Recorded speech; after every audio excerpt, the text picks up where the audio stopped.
I'm William Parker, 40 years old. 6 years ago, my ex-wife and her family turned their backs on me when I lost my job, leaving me homeless, without a dime. Today, I'm savoring a peaceful Sunday morning in my new home in Bellevue, Seattle. This 3-bedroom house is my achievement, proof of the years I clawed my way up from rock bottom.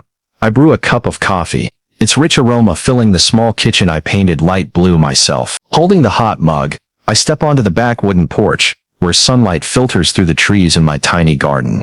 I sit in an old armchair, place a detective novel on my lap, but don't read a word. Birds chirp, a cool breeze brushes. This is my favorite moment. No work, no pressure. Just me in the house. A place I earned with sweat and tears. The doorbell rings, sharp, yanking me from the quiet. I frown. No one said they were coming, and I didn't order anything. It rings again, followed by urgent knocking, as if the person outside won't wait. I set my coffee down, reluctantly get up, and walk through the sparse living room, just a bed and a sofa I recently bought. When I open the door, Before diving into the story, comment where you're watching from, and don't forget to subscribe so you never miss the latest video. There stands Jessica Hayes, my ex-wife, with her mother, Patricia Coleman, her brother Christopher Reed, and Jessica's 2 kids, Sophie Bennett, 5, and Ethan Bennett, 4. They're hauling suitcases, bags, and a few boxes tied with rope. "Surprise!" Jessica exclaims. Her voice fake, her smile forced. She steps forward like she's going to hug me, but I don't move. "God, William, you look exhausted. Getting enough sleep?" Before I can answer, Christopher peers over my shoulder, eyeing the house. "You don't even have a real family to worry about," he says, his tone appraising. "We'll take this house." I stand frozen, my mind reeling. 5 years of silence, and now they show up with luggage, acting like the home I built is theirs. Patricia pushes forward, her eyes scanning the living room. "Nice neighborhood. Quiet. Good investment." Christopher nudges Sophie and Ethan toward me. "Go on, kids. Say hi to Uncle William. Remember him." Sophie gives a strained smile. Ethan stares, clearly clueless. Jessica pulls out her phone, snapping photos of the porch and the open door revealing the living room. "Such a charming place," she says, emphasizing charming like a jab. "Very cozy." I haven't said a word, and they're already barging in. "Can we come?" Patricia asks. But she's already crossing the threshold. "It's chilly out here. We drove since early morning." Christopher circles the living room, tapping the walls like he's inspecting. Patricia heads to the kitchen, commenting, "This cabinet color, odd choice." Jessica keeps snapping photos, saying she wants to show off your cute little place. Sophie and Ethan race through the house, opening doors, touching books, my laptop, their footsteps echoing up the stairs as they storm the bedrooms. "Sophie, Ethan, be careful," Jessica calls, but doesn't supervise. I rush after them, finding Sophie jumping on my new bed, Ethan pulling books off the office shelf. "This is my playroom," Ethan shouts. I keep my voice calm. "Don't do that, that's my bed." Sophie, innocently, "Mom said this will be our room." I get the big bed 'cause I'm older. I'm stunned, feeling like a stranger in my own home. Jessica and her family left me to sleep in my car. Not a word of concern. Now they're here, acting like the house I bled for is there. I stand there in my own home, watching Jessica Hayes and her family act like they own everything. Memories from 6 years ago surge back, sharp as a blade. That was the last time I saw them. The last time I begged for help, only to receive humiliation and cold silence. That moment changed how I viewed family forever. 6 years ago, my life was entirely different. I was a marketing director at Pacific Strategies, a prestigious Seattle firm. I worked hard, often staying late, crafting campaigns that brought in millions in revenue. I had a comfortable apartment in Capitol Hill, a reliable car, and a marriage to Jessica, imperfect, but I thought it was solid enough. I wasn't rich, but I was proud of the stability I'd built from scratch. Then the economic downturn hit. I still remember that meeting clearly. The conference room was packed. 70% of Pacific Strategies staff sat in silence as the CEO announced layoffs. I was among them. The severance package was a measly 2 weeks' pay, barely enough to scrape by. I wasn't too worried at first. I had 3 months savings and was confident I'd find work quickly. I was wrong. The marketing industry collapsed. Thousands of professionals like me competed for a handful of openings. Savings dwindled. Rent, insurance, student loans, Everything piled up like a storm. When I realized I needed help, I called Jessica, still my wife then. We'd had our cracks, but I thought she wouldn't let me fall into despair. "Jess, I hate asking this," I said over the phone, voice trembling. "I lost my job. I'm strapped for I just need a loan to cover next month's rent. I'll pay it back as soon as—" She cut me off, her voice icy. "You should have saved better, William. Don't expect me to bail you out." Then she hung up. I sat there, still clutching the phone, feeling like I'd been I called Jessica's mother, Patricia Coleman. She always had a sweet facade, but I knew it was just a mask. "Oh, William, you're in our thoughts and prayers," she said, her voice sugary. "But we can't help. Why don't you cut back on those Starbucks coffee?" I wanted to scream that I hadn't bought coffee out in a month, that I was eating instant noodles to survive, but she interrupted, switching to talk about her vacation.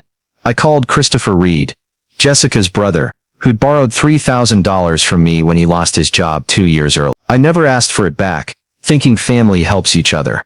"If you hadn't blown money on that fancy apartment and those pricey suits, you'd have savings," he said, his voice dripping with contempt. "Some of us have real responsibilities, William. I've got a family to support." My apartment was just a regular place. My suits from a discount store. But his words hit like a punch.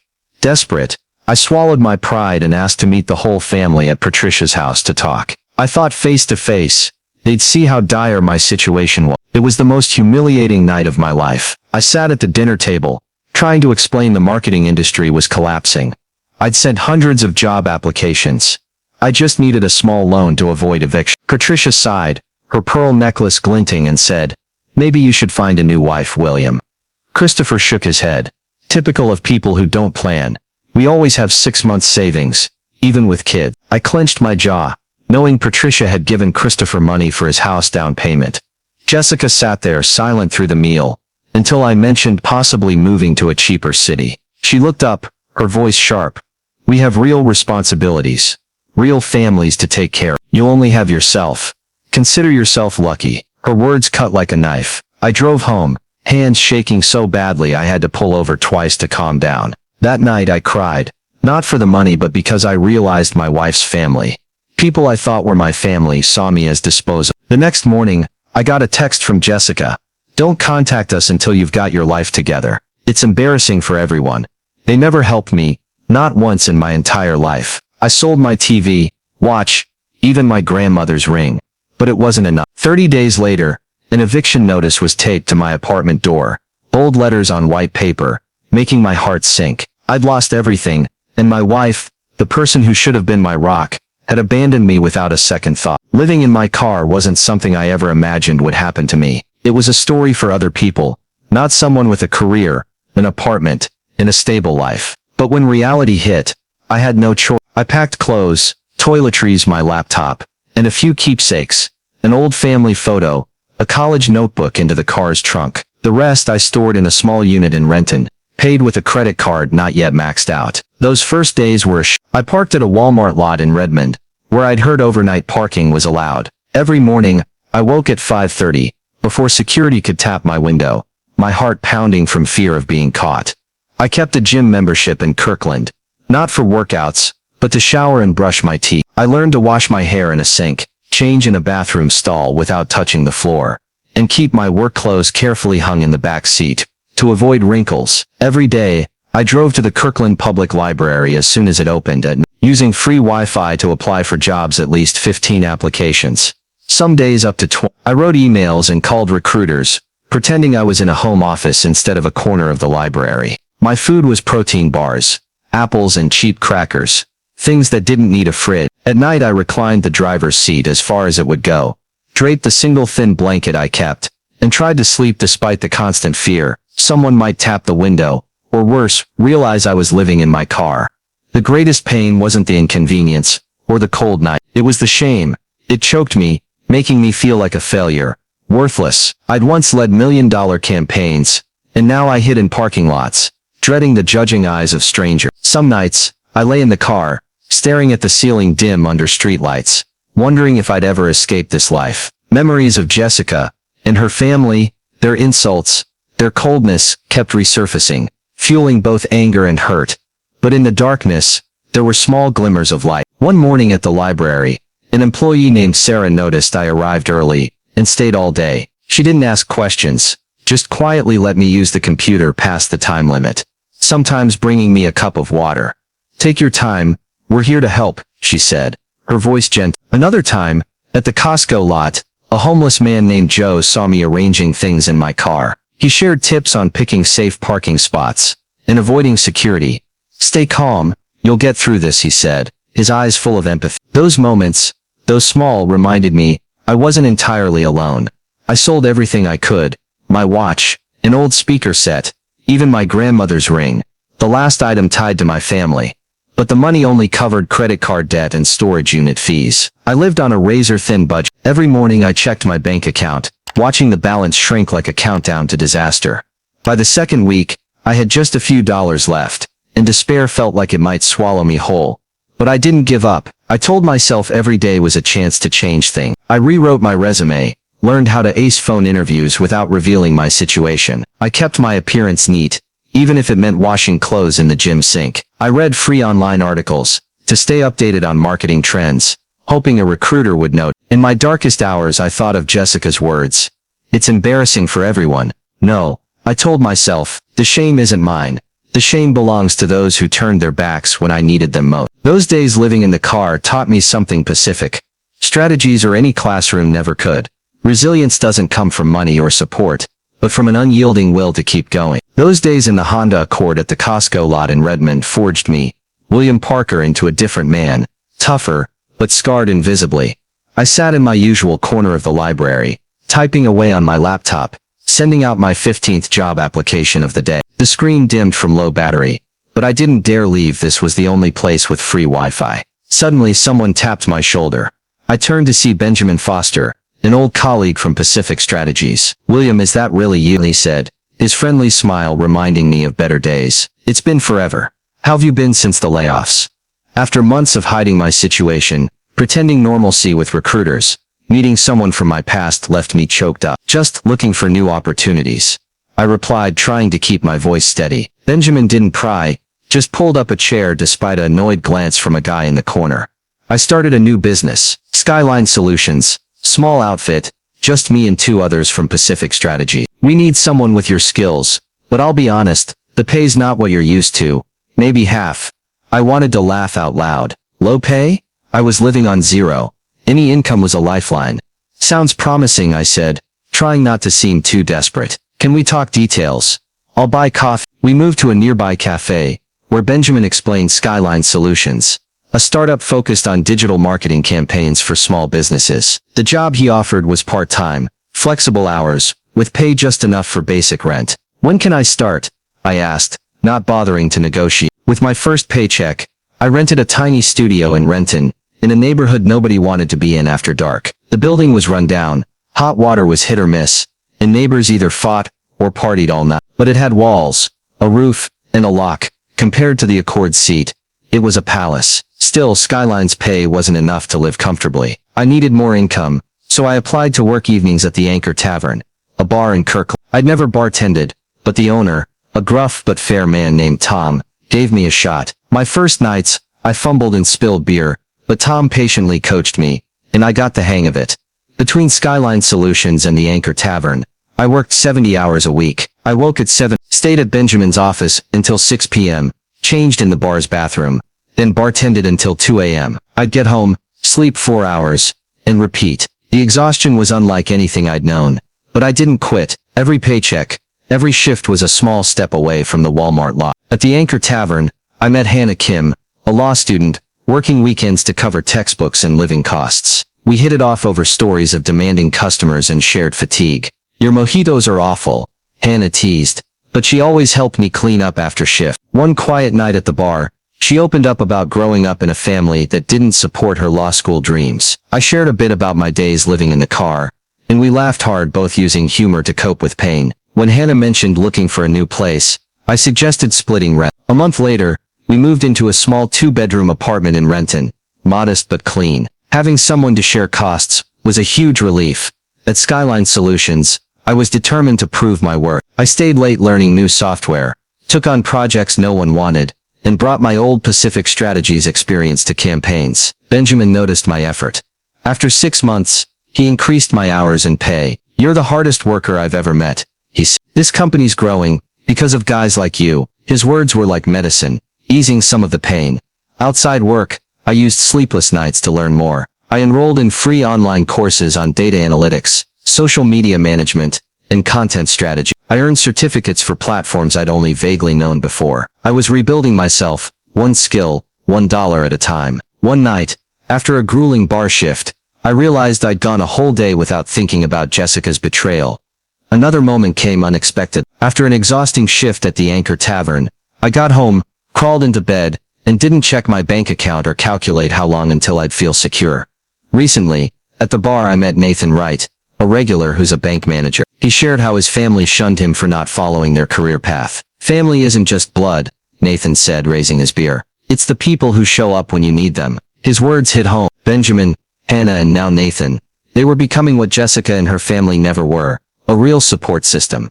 After 3 years of persistence, I started reaping rewards, a new career, a home of my own, and recognition I never dreamed of. One project changed everything. We landed a contract with a Seattle nonprofit, needing to boost donations on a tight budget. I pitched a social media-driven campaign, targeting small but passionate community groups. The results blew us away. Donations soared 300%, putting the organization in the spotlight. Benjamin called it Skyline's biggest win, and I was promoted to marketing team lead. The recognition didn't stop there. The campaign got nominated at the Northwest Excellence in Marketing Awards, a prestigious Seattle event. I didn't expect to win, but when they announced Skyline Solutions for Most Impactful Marketing Campaign, I could hardly believe it. Benjamin insisted I accept the award. Standing on stage, facing hundreds of marketing pros, I held the trophy, voice shaky. This award is for the Skyline team, and for anyone who believes in second chances. Looking out at Benjamin, Hannah, and Nathan clapping, I felt a deep pride, not just for the award, but for the journey that brought me here. Skyline's success gave me a salary to dream bigger, buying a house. I saved every penny, skipping luxuries like dining out or new clothes. House hunting wasn't easy. The first home I saw in Bellevue had a cracked foundation, hidden under fresh paint. The second was in a risky area. The third was perfect, but sold before I could bid. Sometimes I wondered if I was ready, but I didn't. Then I found it, a 3-bedroom house in Bellevue. Small but solid, with a garden just big enough for vegetables. Walking in, I could see my future there. The mortgage process was stressful. Despite my improved credit, the bank was wary of my recent financial history. But the numbers didn't lie. I'd rebuilt my life through sheer grit. On signing day, I sat alone in the notary's office, signing each page without a cosigner or loan from anyone. It was the proudest moment of my life. Moving day was emotional. Hannah took off work to help. Nathan brought a rented truck, and Benjamin showed up with 2 Skyline coworkers. We carried boxes, unpacked, and ate pizza on the living room floor, sipping cheap champagne from plastic cups. Nathan raised his to William, who proves you only need to believe in yourself. I smiled, the warmth from these friends, my real family overpowering any painful memories of Jessica. I hosted a housewarming party 2 weeks later. The house wasn't fully furnished. I prioritized a bed and sofa, leaving other rooms sparse, but no one cared. Benjamin, Hannah, Nathan, some Skyline colleagues, and even Tom from the Anchor Tavern came to celebrate. We laughed, shared stories, and I realized I no longer needed validation from my ex-wife's family. This house, though unfinished, symbolized my independence. During this time, I started therapy, covered by Skyline's health insurance. The first sessions were talking about Jessica's betrayal, how she left me, how Patricia and Christopher humiliated me. Felt like reliving the pain, but my therapist helped me see my worth didn't depend on them. Their abandonment reflects their limits, not yours. You built a support system from nothing. That's extraordinary strength. Her words were like a breeze clearing fog from my mind. Everything started with an email from Jessica, sent one evening while I was checking work at home. The subject was "Hi, William." Its tone falsely sweet. She wanted to reconnect and talk like old friends. I hesitated, her betrayal still raw, but part of me was curious. I didn't reply right away, but a few days later she called. "William, I know it's been a while," she said, her voice trembling like a rehearsed act. "I just want to know how you're doing. Can we meet up?" I agreed to meet at a coffee shop in Kirkland, thinking I could at least put the past behind me. She showed up, dressed neatly, but her eyes avoided mine. After some small talk, she shifted to my house. "I heard you bought a place in Bellevue," she said, her smile forced. "Must be spacious, right? Just you there." I grew wary but answered briefly, revealing nothing. "I never imagined it. Just a few weeks later, Jessica would bring her whole family to my house unannounced. I took a deep breath and asked directly, "Why are you all here?" An awkward silence followed. Jessica gave a strained smile. "What's that, William? Can't family visit?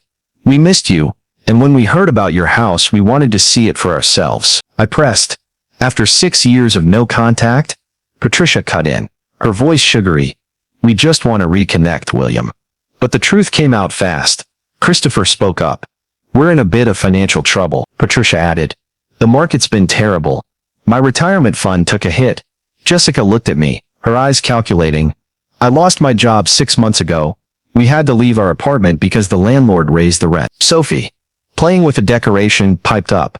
"Mom said we're gonna live with Uncle William because he has lots of rooms and no kids." The group fell silent, clearly not expecting Sophie to spill the plan. Jessica quickly backtracked. "Not exactly living here, just considering family sticks together in tough times, right?" I felt like I was suffocating. They weren't visiting. They were here to take my house. Patricia went to the kitchen, rummaged through the fridge, complaining, "Nothing here for guests." Christopher asked about property taxes and HOA fees, as if already planning to stay. Ethan ran in. "Mom, there's a big empty room in the basement. I want it for my playroom." Jessica smiled. "Kids, they get excited about new space." Patricia chimed in. "The upstairs bedrooms would work for the kids. They're used to sharing." I couldn't believe it. They wanted me to give up my master bedroom and move to the basement of my own house. "I need to make a call," I said, my voice stiff, stepping onto the front porch for air.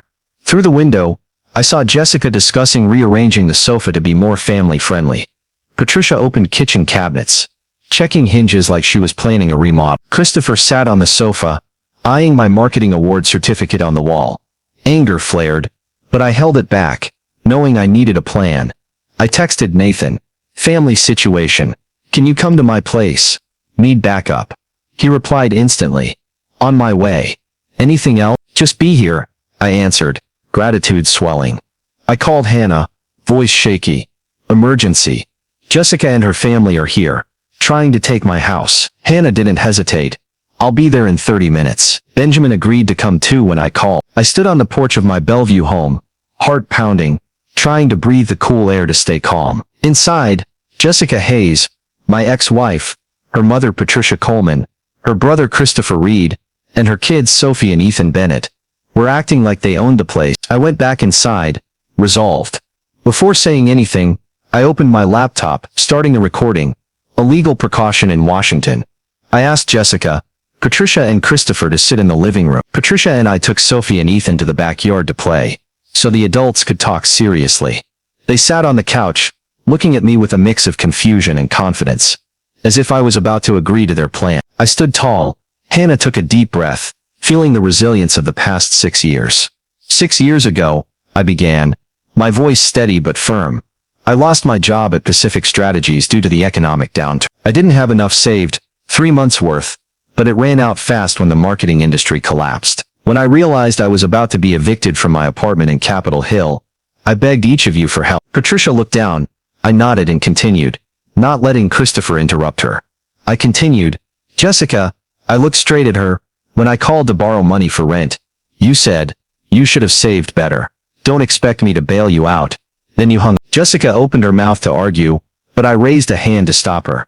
"Patricia, you said, you're in our thoughts and prayers, but told me to cut back on Starbucks coffee, even though I was eating instant noodles to survive." "Christopher, you mocked me. If you hadn't blown money on that fancy apartment and pricey suits, you'd have savings. But you forgot I loaned you $3,000 when you lost your job. Money you never paid back." I pulled out my phone, opened Jessica's old text, and read aloud, "Don't contact us until you've got your life together.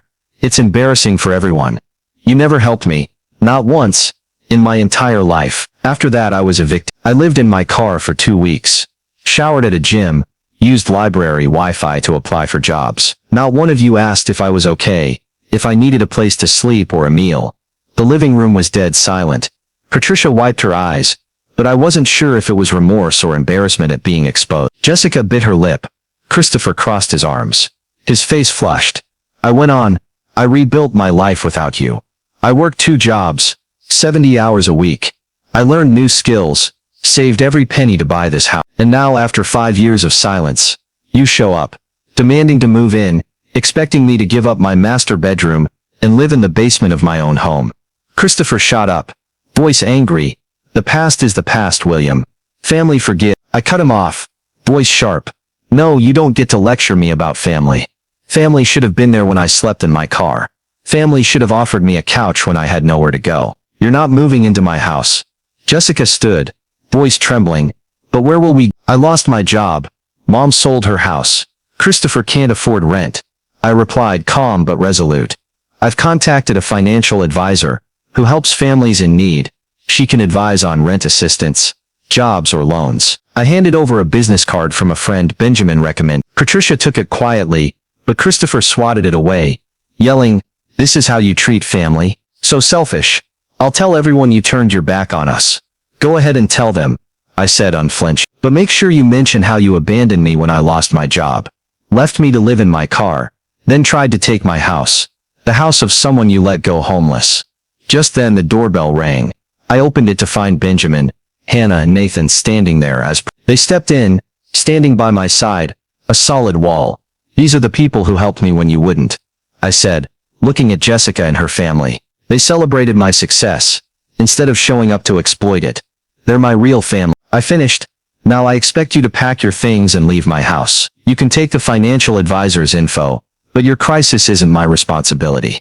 The door closed and I sank onto the couch, emotions crashing over me. Benjamin, Hannah and Nathan stayed, silent but present. "You okay?" Hannah asked, voice concerned. "No," I admitted, "but I will be."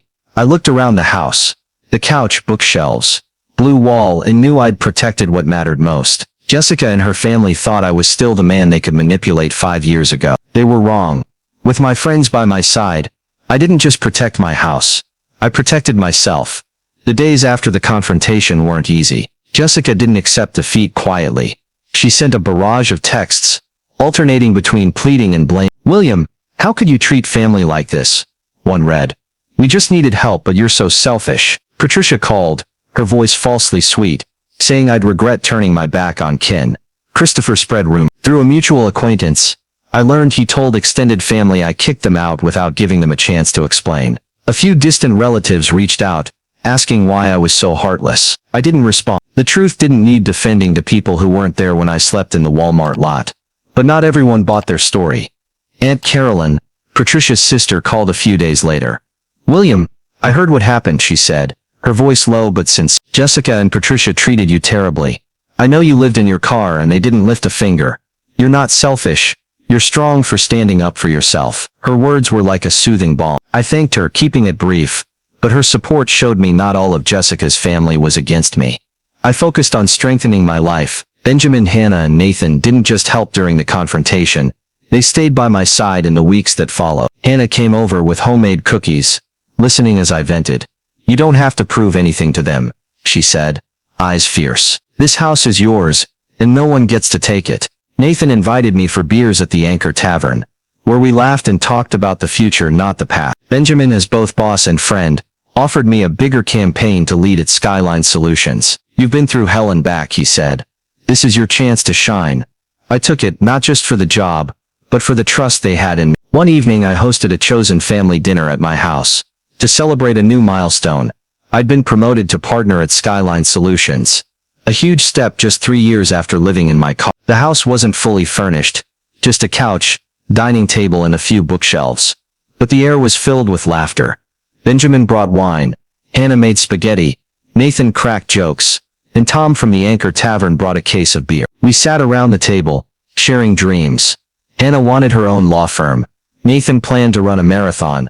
Benjamin aimed to open a second Skyline branch. I looked at them, heart full of gratitude. This was real family. The ones who showed up when I needed them most. William Parker's story reflects the challenges and core values of modern American life, where financial pressures, complex family ties and personal resilience shape many journeys. William's job loss at Pacific Strategies during an economic downturn, living in his car at the Redmond Walmart lot, and abandonment by his ex-wife Jessica Hayes and her family. Patricia Coleman and Christopher Reed highlight the harsh reality many Americans face. Family obligations are sometimes sidelined for personal gain. Yet William's recovery, working 70 hours a week at Skyline Solutions, and the Anchor Tavern, learning online to hone skills, and buying a Bellevue home embodies the self-reliant spirit central to the American dream. Build a support network with people who truly care, like William did with Benjamin, Hannah, and Nathan, instead of relying on toxic ties like Jessica. In today's America where living costs are high, stay persistent in learning and saving, as William did to buy his house. Setting clear boundaries with those who exploit you, like William reclaiming his key and telling Jessica's family to leave, protects your achievements and mental health. Finally, therapy, as William pursued, is a powerful tool for healing and moving forward. Trust in your abilities, but don't hesitate to seek the right support. Please subscribe to follow my journey and the lessons from protecting my home from Jessica's scheme. Thank you for joining me, and I'll see you in the next video with more inspiring stories.